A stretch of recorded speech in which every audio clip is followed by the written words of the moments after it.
Making a daring speech at an event on the anniversary of the tragic Capitol riot, former President Donald Trump has aroused controversy once again while Trump threatens to take over Capitol. Speaking to an audience of ardent supporters on January 6, 2024, Trump reportedly made the controversial and possibly explosive declaration to take over our Capitol. As reported by the Daily Beast, these were some of Trump's statements delivered to a crowd of supporters near the nation's capital on the occasion of a rally commemorating the one-year anniversary of the January 6th uprising.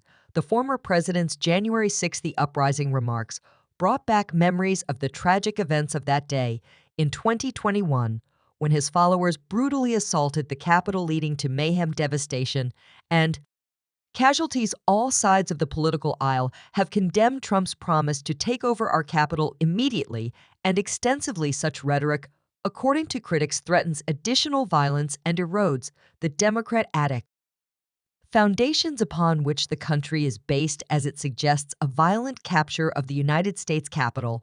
The term takeover is especially disturbing. Top politicians in both parties have spoken out against Trump's remarks, retaining their support for a lawful and peaceful political process.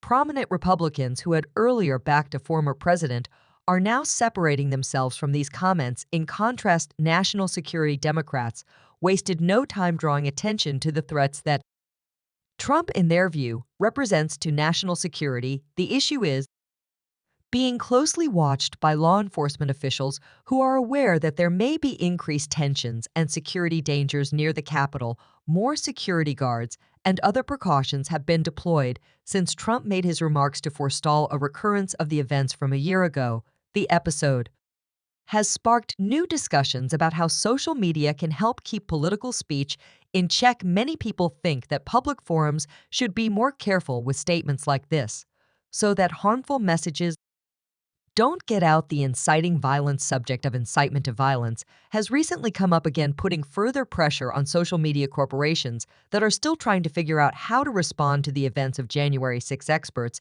in the field of law have weighed in, speculating that Trump's remarks would cross the line into incitement, the level of speech that necessitates evidence of an imminent plot to break the law. In the weeks to come, there will undoubtedly be much discussion about whether or not such comments are free speech protected by the First Amendment or cross the line into criminality.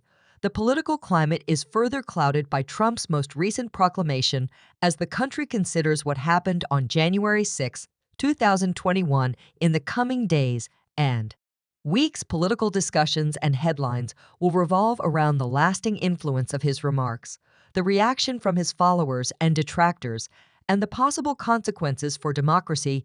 Due to the same time, Trump had a particularly rough year as president in 2023. He was the first president to be arrested after leaving office, went through a public trial for fraud, and handled some of the most scandalous events involving the Trump